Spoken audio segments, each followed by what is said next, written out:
Hello, hello. Huh. I hope I don't freeze up on either one of these. Instagram going in one direction and Facebook going the other direction. Wonderful to be here with you. And if I look a little funny, um, no one's here yet, so no one's going to hear this. But anybody who tunes in later. Um,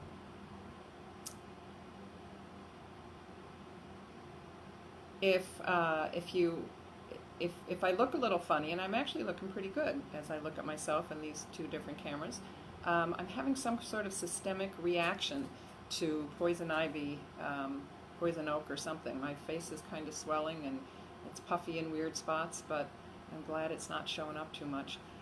Yeah, I had poison ivy 2 weeks ago too, like twice in a month, twice in 2 weeks, which is kind of unusual for me. Don't usually have reactions. So at any rate, it's lovely to be here. We can sit tight for another moment or two. I realized in conjunction with my blog on my website, calling this Musings, because my blog is called, fixing that camera a little bit.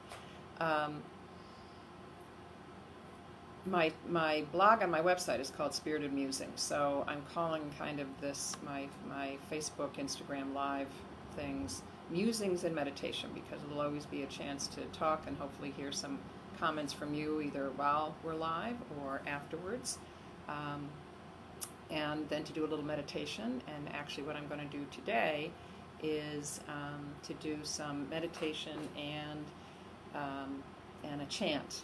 I love to sing. Any of you who have been in circle with me know that I love to sing, and I think chanting is singing. I mean, I sing in a wonderful women's chorus, and if we've circled together, you know that that I love chanting and moving when we're in circle, which is a very powerful spiritual experience, because it really does involve the whole body. It creates a vibration in our whole system. So anytime that choral singing, there's all kinds of wonderful studies about the power of choral singing, the power of singing together, but really what it does to the nervous system, what it does in terms of calming and de-stressing, even just singing in the shower by yourself. There's very cool studies that talk about that. So I'll kind of end our meditation today with a chant. What I wanted to just touch on today is what's going on in the world. And oh my goodness, forgot to totally turn off my phone. Sorry about that. And of course it's probably spam anyway, so. So I think I've been, I won't say I've been quiet on social media about the anti-racism wave that has finally kind of caught hold in this country, and working towards uprooting the systemic racism that exists. Why it took George Floyd's murder is anybody's guess, to really go deep and create this wave, this global trigger throughout the world. I'm not quite sure. I'm not sure anybody knows exactly why that is. And I know for me, I haven't been able to express myself in words. I frankly haven't been blogging a whole bunch since the lockdown, since the beginning of COVID. I just somehow expressing myself in writing has not been. I just haven't had words for lots of things. It's really been an effort to write the few things that I have. Doing my newsletters and that kind of thing. That's pretty focused.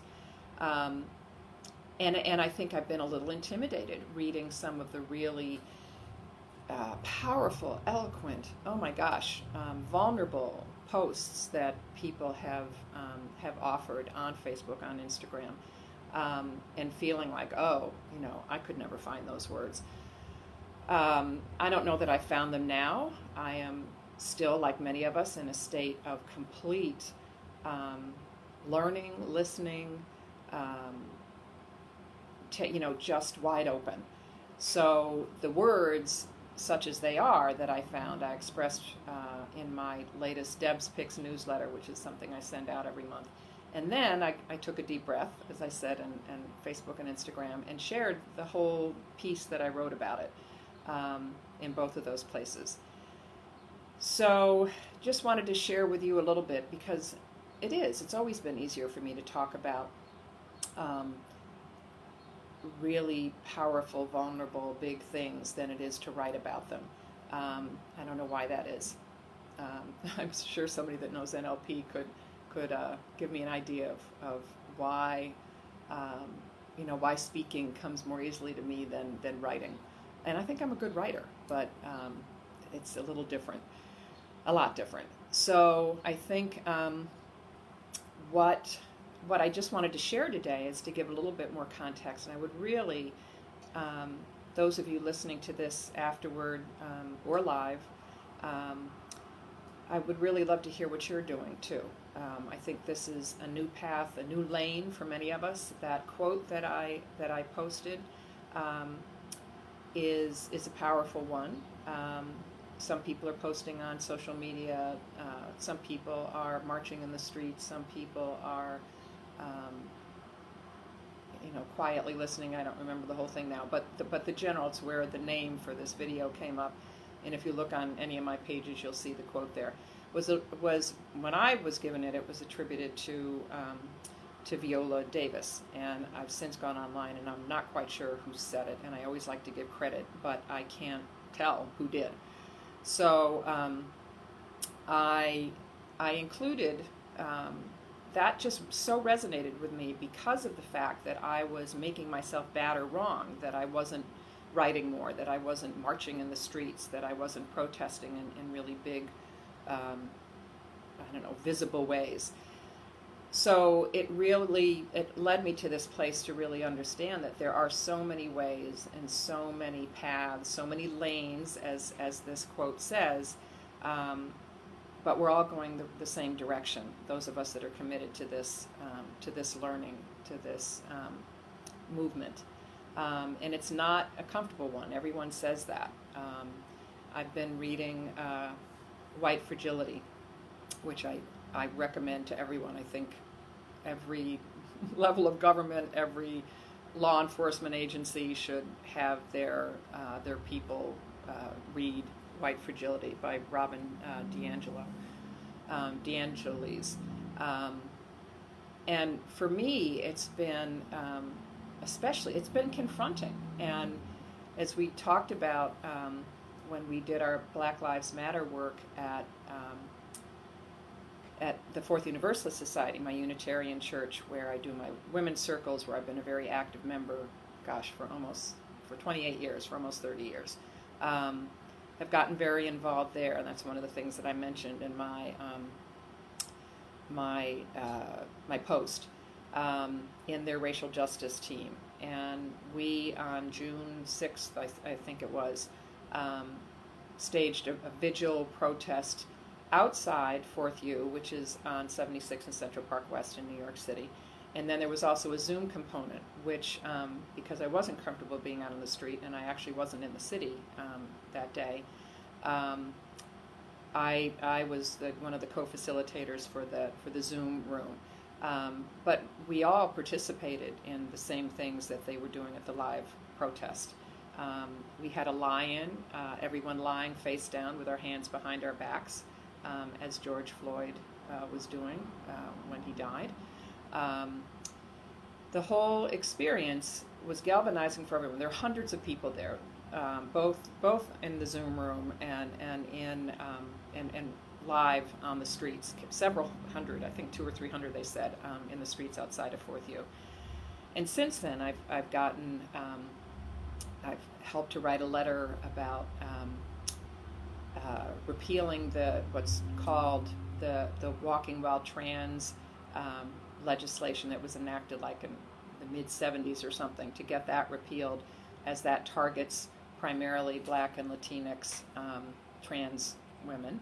And it's in every every one of my groups that I'm involved with. I have a monthly, really wonderful group of 8 women, dear friends at this point, and we've been meeting for 10 years, and we take turns co-facilitating. We call ourselves the Spirit Shifters.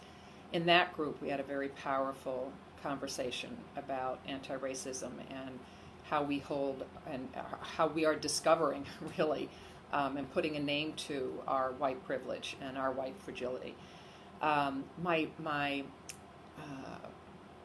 women's chorus in New York City, the So Harmoniums, we've been meeting on Zoom since we obviously can't sing together right now, for the last several months. And our last meeting was very powerful because a group of a younger group, just happened to be, of singers had written this amazing letter to the board of the So Harmoniums, talking about, what can we do to be more inclusive and more diverse? Excuse me, because it really is very much of a white crowd, although we do have several women of color. And that just initiated this amazing conversation to the point where the So Harmoniums are also having, we're also doing a book club this summer, 2 different book clubs. You can pick which one depending on the books being read, which I'm participating in. So those are just a few examples of ways that if you, like me, and excuse me, I'm very dry. I don't know whether that's what I'm taking for this weird thing going on with my face. Excuse me. I would love to hear that. And so those are just examples of the ways that I am really making an effort. And I want this to be continuous. I don't want this to be a flash in the pan. None of us do. I hope that this really is creating a wave, a tsunami of awareness. And I know my work, and I keep hearing this, really was brought home, especially at our Black Lives Matter Sunday service at 4th U, the day after we had the protest and the lie-in. I feel like my work right now is simply to listen and to read and to really try to understand, and not feel compelled to put my 2 cents out there, because frankly, in this arena, and I get this now, I didn't get it when a really wonderful friend of mine, who's been doing a lot of anti-racist work for years, Lisa Bailey, love her, she really nudged me to look at these issues a year ago, and I started to, and this is one of the things that's addressed in White Fragility and elsewhere. I'm one of those people who says, well, I'm not racist. My parents started, I was brought up, very open-mindedly. My parents started the biracial council in my hometown in upstate New York when I was a kid in the mid-'60s, and we went on picnics with the other black, with the black families in this small town, small city, I guess, big town, Corning, New York, where they make the glass. And could give all kinds of examples of how there's no way that I'm racist, and I'm not in the classic. And this is one of the points that D'Angelo makes in her White Fragility book. Racist doesn't just, it isn't the horrible, aren't the gun shooting, lynchers. There are, and we do ourselves a disservice if we think that's the only meaning of racism. Likewise, white supremacy is not just, guys running around in white robes and cones on their head. White supremacy is what our system is based on. The whites are supreme in this, and have been in our society and around the world, really, for centuries, millennia, probably. So I am in learning mode. I'm in listening mode.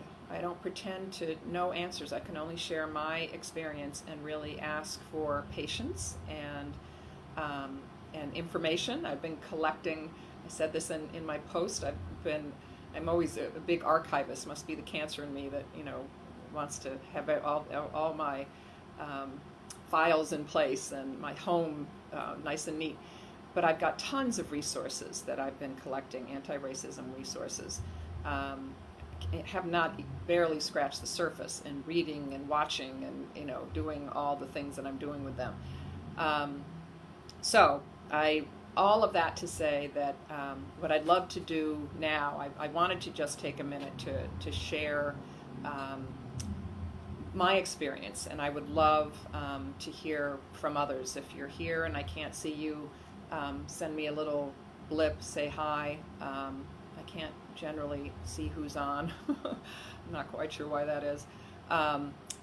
So I would love to hear what you're doing too. As I said, I'm wide open. And what I'd love to do right now is to just do a very brief meditation around unity and solidarity, and then end with this chant that is the same thing. And if you've ever circled with me before, you very likely have heard this in one of my new moon circles. I probably also sung it online in the last couple months too, because it was such a healing one when we were all in isolation. But I think this is also a time when we can talk about unity big time. So with that in mind, I would invite you to just take a moment now and close your eyes.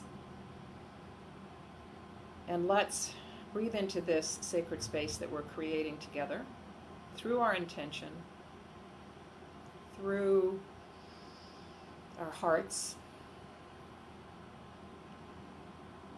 through our commitment to come together in this space to address the hard issues, the difficult questions, the discomfort, and to breathe into that place of openness, vulnerability, discomfort, as we explore and learn and listen to new concepts and ideas in order to take down the scaffolding of our own white privilege. So breathing into that place, I invite you now to create in your mind's eye. I've been talking about circles, talking about imagining yourself in this space that we're in a circle, in a virtual circle. And find ourselves in a circle with countless people. It's so big you can hardly see to the other side of this circle. And feel the warmth, the connection, the communal conviction, the shared commitment to listening, to hearing, to learning, to respecting each other. And as you look around this circle, take a moment now in your mind's eye and look around this circle and imagine that every color, every gender, every race, every culture is represented here in this virtual circle that we've created through the power of our intention, that we stand in together in this moment. This circle that connects us to beings in our world that we may never know, to people in different countries, to people in our own country, to this wide web of colorful, culturally, racially diverse group of people. And as we sink into the support that is this circle, that is created by the unity, by the solidarity that we commit to in this space, feel yourself held, completely non-judgmentally, wherever you are in your journey, whatever path you're taking. Knowing that we are all headed the same direction. Knowing that there are so many people, as we've seen in the last 6 weeks, committed to this vision of unity, of solidarity around the world, around our country, in our local communities, and ultimately in our family, our extended families, and those that we live with. Imagine everyone that you know, that you want to invite into this container, this web of connection. And then you can expand that to invite all those that you wish to know, that you wish to understand more. Maybe people that you've seen, it may be someone in your life that you don't know well, but very often and very likely they can be people that you know you can learn from in the larger world. Bring them into this sacred space, into this powerful circle of unity and solidarity and commitment that we've created here. And in this circle, stand now, feel your connection with everyone here, all the way around the circle, sending beams, threads of connection across the circle. Imagine all of us doing that. So we literally create this amazing web of connection, of support, of interaction. And as we stand in this circle, I invite you to take in this chant. And maybe, and this is the power of no one being able to hear you, you can sing as much as you like. I'll sing this chant several times. You don't need the words, it's very simple. You can always come back and listen to it. But to carry this with you, to heighten your own vibration as only chanting can do, and speaking out loud our commitments. And it goes like this. I am a circle, I am healing you.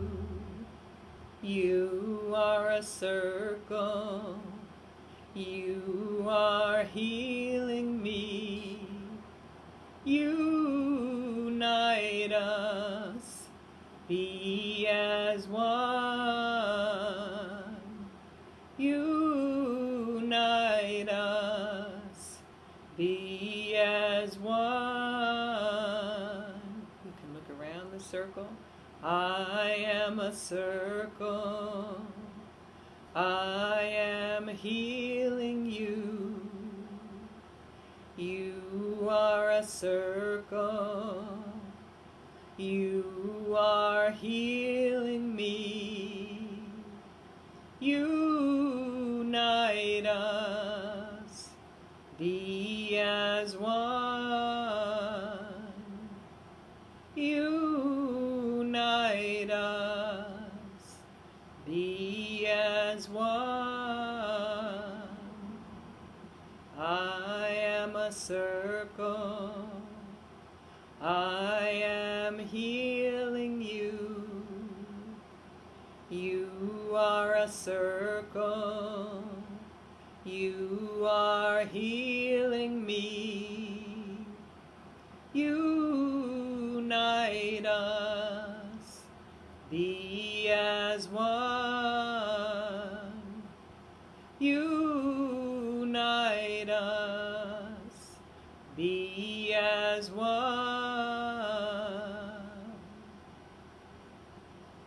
And you can just keep singing if you want. You can jot down the words when we get off the call, and just hold it in your heart. You've got this circle still in your mind's eye, and you can now just take a deep breath and just gently release the circle. Release all those people who've joined you from near and far in your mind's eye through the power of our intention, our imagination. Release them, knowing that you can call on them, and be prepared for them to call on you to create these circles of healing, of understanding, of respect. And if your eyes aren't open yet, you can do that now. Would love to hear from whoever is here. And thanks so much. Thanks for being here in this time of musings and meditation.